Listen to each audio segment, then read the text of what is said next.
네. 코로나19가 온 세상을 휩쓸고 간 그 이후에 이제 포스트 코로나 또 위드 코로나의 시대를 살아가고 있는 우리에게 여러 가지 변화가 찾아왔습니다. 많은 변화가 있었지만 그 중에 두드러지게 드러나는 것이 바로 개인주의일 것입니다. 혼자 하는 것이 편한 세상이 되어버린 것이죠. 물론 이전에도 그러한 개인주의적인 성향은 많이 있었겠지만 이 코로나의 여파로 인해서 이제는 당연하게 혼자가 편한 세상이 된 것이죠. 혼밥 또 혼영 편하다라는 것입니다. 혼자 생겨나고 있습니다.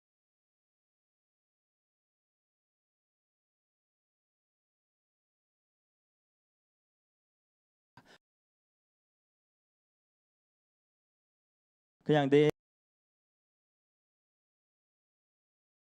수 있었으니까 편했던 것 같습니다. 없어서 혼자 가기도 했지만 이 혼자라는 것을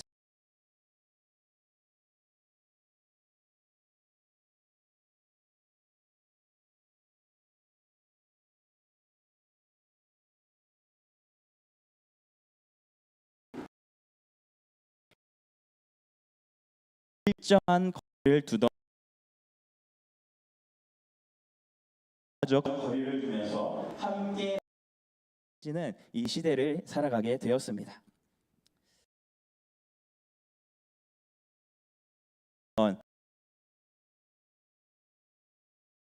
지로 여러 가지 있었습니다. 특히나 이 바울이 계속해서 말하는 이 유대인과 이방인의 갈등, 이것은 이제 사도 바울이 편지한 여러 교회에서도 나타나는 문제 중에 하는 하나님의 선택받은 이 백성이라는 그 자부심으로 인해서 그 살았었습니다. 그래서 이 이방인들, 할례 받지 못한 그 이방인들을 무시하면서 인식 속에서 스스로 열등감에 빠지기도 했습니다. 그렇게 이 둘 사이 것이었죠. 그런 이러한 이 민족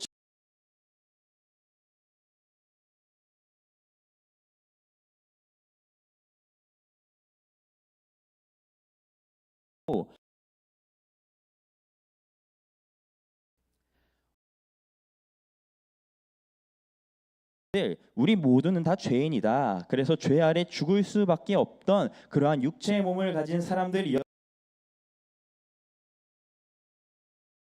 우리는 다시 산 자가 되었다.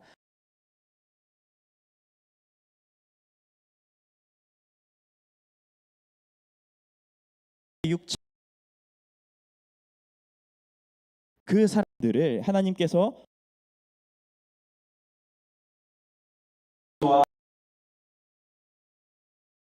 말해주고 있습니다. 떨어졌지만 되는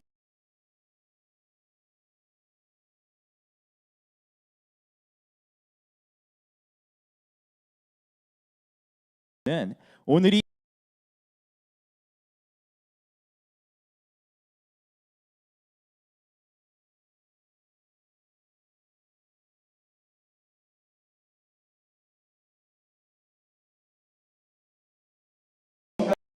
너희는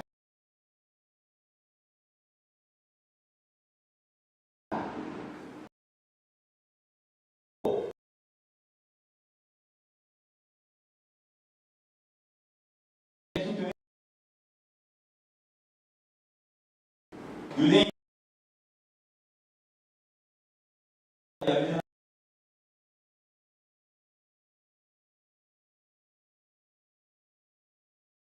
그래서 이 바울은 이것을 지적하고 있습니다. 그들의 입장에서 볼 때 그들은 하나님의 선택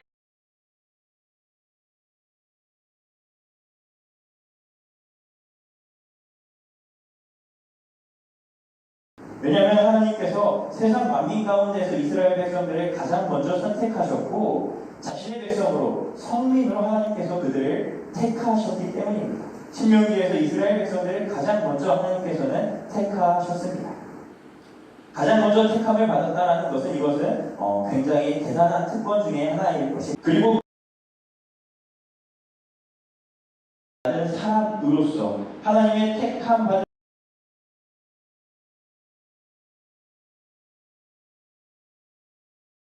언약의 징표인 이 할례가 점점 의미가 바뀌어가면서 그들의 생각에 할례를 받으면 구원을 받은 것이다 라고까지 생각하게 되는 것이었죠.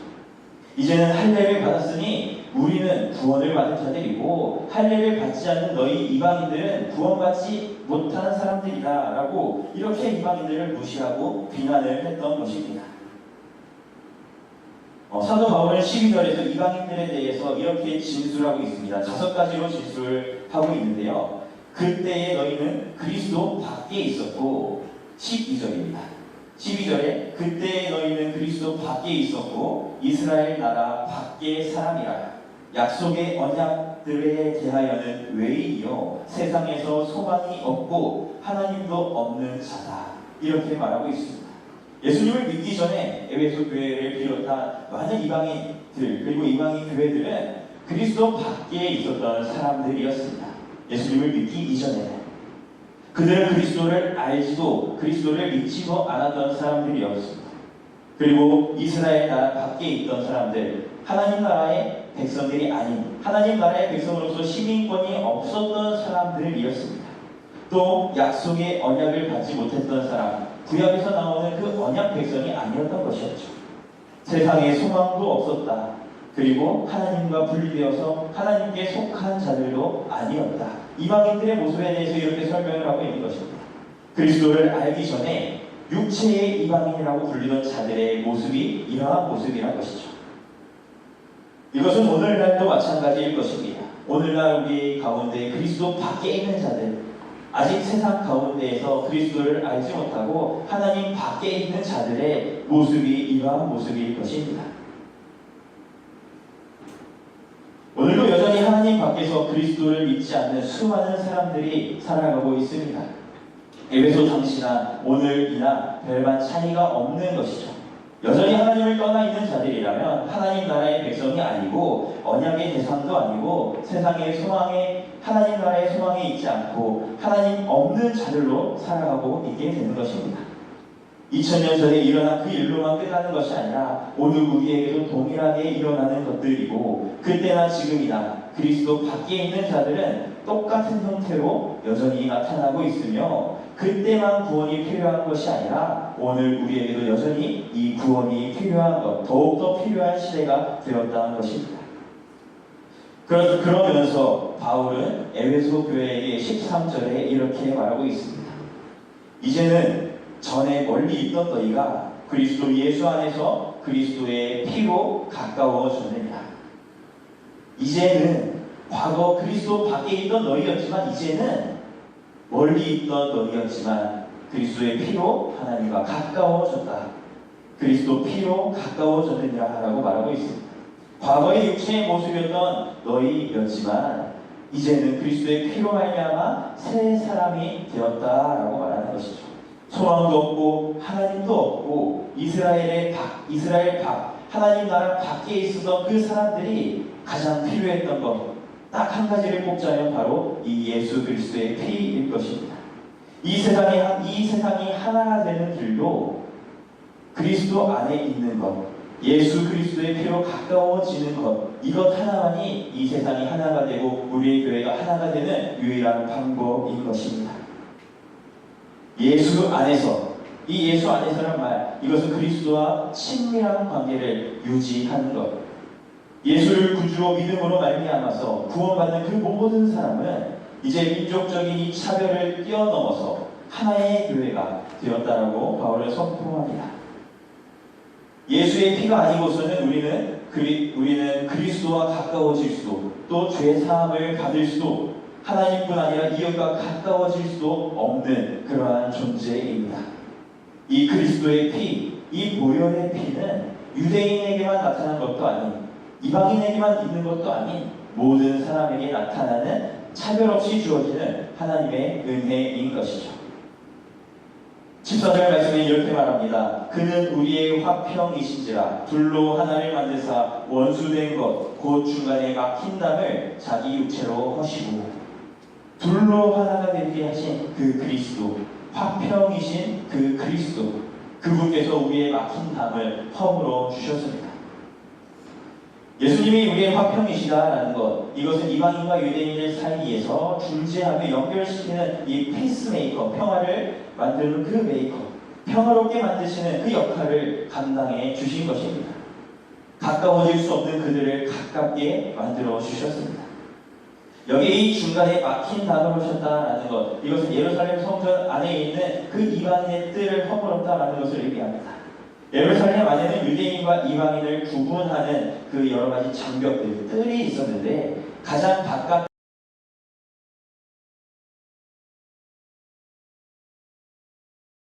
유대인의 남자의 뜰, 그리고 가장 안쪽에는 제사장의 뜰로 이렇게 구분되어 있었습니다. 그리고 그 담벼락에 이제 유대인의 뜰과 이방인의 뜰을 구분하는 그 담벼락에 13개의 경고문이 이 비문으로 세워졌다라고 합니다. 그 안에는 이러한 문구가 적혀 있었다고 합니다. 어떤 이방인들도 들어오지 못한다. 누구든지 이를 어기면 죽임을 당하는 결과에 책임을 져야 할 것이다. 그 안으로 이방인이 들어올 수 없다는 것을 비문을 통해서 써놓은 것이죠. 바울이 직접 이것을 경험했었습니다. 바울은 사도행전 21장에 보면은 바울 역시 에베소 출신인 헬라인 드로비모라는 그 사람을 내리고 이제 성전 안으로 들어갔다는 그 오해를 받게 됩니다.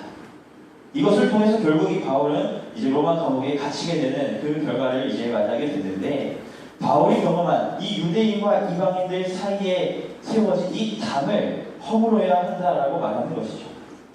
그것은 그 담은 눈에 보이는 그 장벽, 눈에 보이는 그 담뿐만 아니라 마음의 담 역시 유대인들이라는 그 우월성과 이방인들이라는 그 열등감 사이에서 차별의 그 담 역시 허물어야 된다라고 말하는 것입니다. 그 담을 화평이신 그리스도께서 허무셨다라고 바울은 고백하고 있는 것이죠. 예수 그리스도께서 십자가에 달려 죽으신 그 순간 성소와 지성소를 가로막는 그 휘장이 찢어졌습니다. 그리고 이제 누구나 그 십자가 앞으로 나아가 구주를 나의 주로 믿고 나의 주라 시인하고 믿으면 하나님 앞에 직접 나아가 우리가 하나님께 회개하며 하나님께 예배 드릴 수 있게 되었습니다. 예수님은 우리를 한 새 사람으로 만드시기 위해 법조문으로 된 그 율법들을 제거해 놓으십니다. 이제 더 이상 이 구약에 나타난 그 제사의 제도, 그 성전의 제도, 이것들을 다 완성시키셨고 더 이상 율법의 그 문자적인 해석이 아니라 마음으로 그리스도를 주라 믿고 나오는 모든 자들의 예배를 하나님께서는 기쁘게 받아주신다라고 이렇게 이 율법을 완성시키신 것이죠. 이 율법의 폐지로 인하여서 이방인과 유대인들 사이에 이제 차별이 없어지게 된 것입니다. 그리고 그 둘 안에서 한 세 사람을 지어서 하나님께서 화평하게, 그들과 화평하게 하시었습니다. 또 16절에는 둘로 한 몸으로 하나님과 화목해 되는 그러한 일, 그렇게 화목하게 하시기도 하셨습니다. 이 세상을 하나 되게 하기 위해서는 권력과 무기, 힘을 사용합니다. 직위 체계를 만들어서 복종시킵니다. 수직적인 그 관계, 그 수직적인 관계로 하나 됨을 말합니다. 누군가를 억압시키고 또 찍어내림으로써 하나 되게 하는 것이죠. 그러나 이 성경에서 말하는 하나됨, 그것은 수직적인 하나됨이 아니라 수평적인 하나됨일 것입니다. 서로 화평하게 하고 또 하나님과 화목하게 하여서 둘이 하나가 되게 하십니다. 이것을 알려주시기 위해 그리스도께서 직접 이 땅 가운데 오셔서 그리스도께서 우리에게 그 사랑을 보여주셨습니다. 친히 본이 되어주신 것이죠.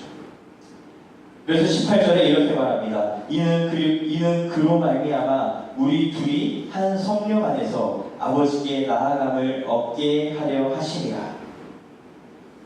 그리스도로 말미암아 이방인과 유대인들, 그들이 가까워질 수 없었던 그 관계가 이제 성령 안에서 한 새 사람이 되어서 한 몸이 되어서 하나가 되어서 무엇을 향해 나아가냐? 아버지께 나아감을 얻게 하려 한다. 하나님을 바라보면서 하나님을 바라보며 함께 나아가게 한다는 것이 이 세상의 새 사람으로 살아가는 그 우리를 향한 하나님의 목적인 것입니다. 그래서 이제 19절에 이렇게 고백하죠. 그러므로 이제부터 너희는 외인도 아니요 나그네도 아니요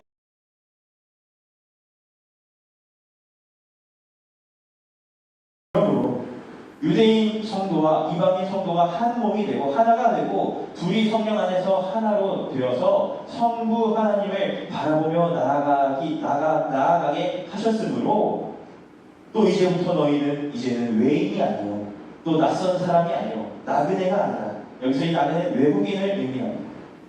즉 그리스도로 말미암아 둘이 하나가 되어 나아가는 자라면은 더 이상 외인, 낯선 사람이 아니라 외국인이 아니라 성도와 동일한 시민으로 하나님 나라의 권속으로 하나님 나라의 천국 시민으로 살아가게 되었다라는 뜻입니다. 권속이란 한 가족이 되었다라는 것을 의미합니다. 이제 하나님을 아버지로 모시는 그 한 가족이 되어서 한 식구, 한 형제 자매가 되었다라는 것. 그 안에서 누리게 되는 그 영생을 함께 얻게 되었다라는 것이죠.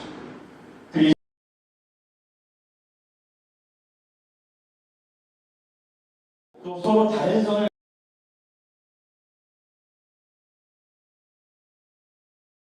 민족이 있어서 교회 안에서 차별이 있어서는 안 되는 것이죠. 물론 이 죄를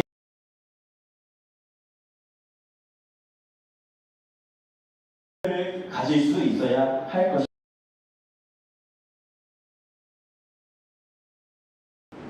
그리스도를 주로 믿고 영접한 우리가 곧 교회이고 우리가 모인 곳 이곳이 바로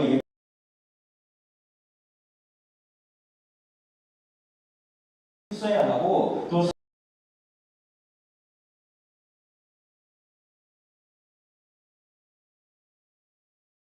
교회의 피로 말미암아 예수 그리스도가 피스메이커가 되어서 우리에게 평화를 주러 이 땅 가운데 오셔서 우리를 화평케 하셨고 또 화목케 하셨고 한 몸이 되게 하고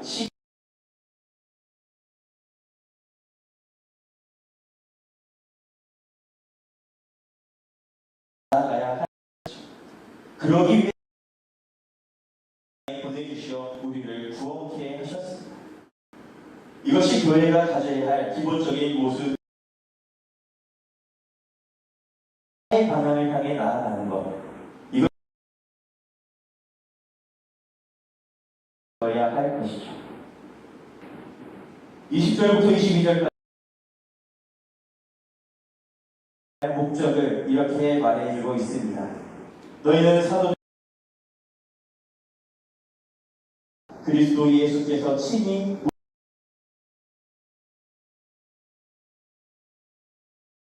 성전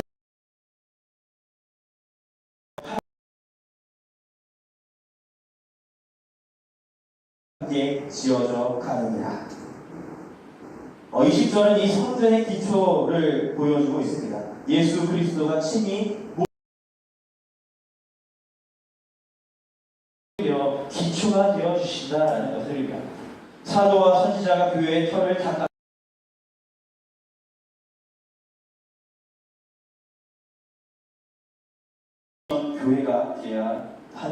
교회가 세워지기 시작하게 되는 것이죠. 그 모퉁이 돌 대신 그 예수 그리스도 그 안에 있기 때문에 건물마다 서로 연결되어 주 안에서 하나의 성전이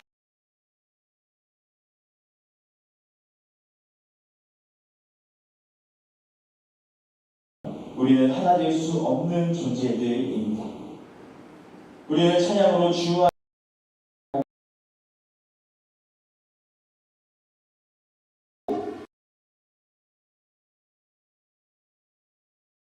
수 있게 되는 것이죠.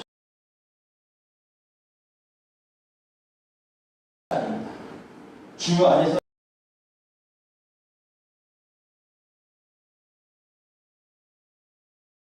만들어져 가는 중에 있는 것이죠.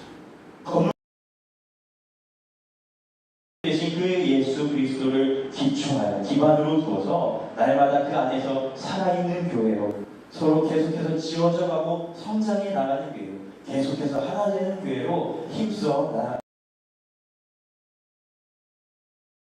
또 연결되고 함께 건강하게 하나님이 기뻐하시는 교회의 모습일 것입니다. 모퉁이 돌이 되어주신 그리스도를 주춧돌로 삼은 그 우리의 교회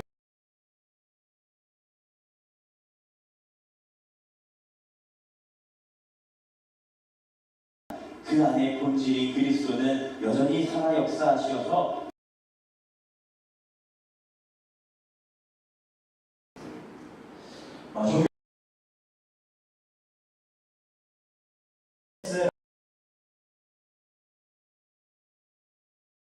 가지고 있는데 이것을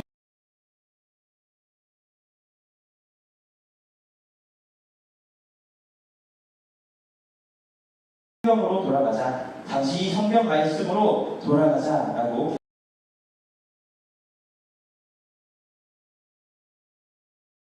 교회의 기초이자 본질인 이 성경 않고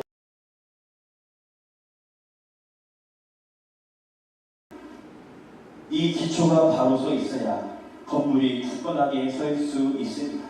이 기초가 우리의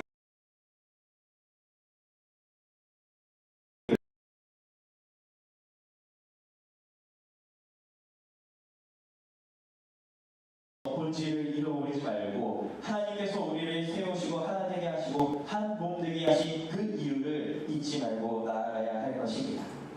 하나님께서 우리를 세우시고 하나 되게 하신 그 이유 함께 지어져가며 함께 나아가 하나님 한 분만을 향해 함께 나아가는 그 공동체를 만드시기 위함이라는 사실을 늘 기억하며 한 몸 된 예수 그리스도로 말미암아 하나 되고 한 몸 된 교회를 이루어가는 우리 모두 우리 동산교회 되시기를 간절히 소망합니다. 함께 기도하시겠습니다. 사랑과 은혜가 풍성하신 하나님 아버지, 우리의 삶에 찾아오셔서 사랑의 본이 되어주시고 또 그 피로 말미암아 둘이 하나가 되어 그리스도 안에서 한 가족이 되게 하여 주심에 감사합니다. 그리스도께서 우리를 위하여 십자가에 달려 피를 흘리심으로 이제 모든 사람이 주께 나와 하나 되게 하여 주신 것도 감사합니다. 그리스도를 주라 믿는 자들이 함께 모여 하나의 교회를 이루었으니 주님, 우리의 교회가 날마다 살아있는 교회로 화평이신 그리스도를 따라 서로 화목하고 하나 되어 한 뜻을 향해 나아가는 귀한 우리 동산교회가 되게 하여 주시옵소서. 날마다 주님의 뜻을 따라 살아가는 귀한 교회로 하나님이 보시기에 합당한 교회, 주님이 기뻐하는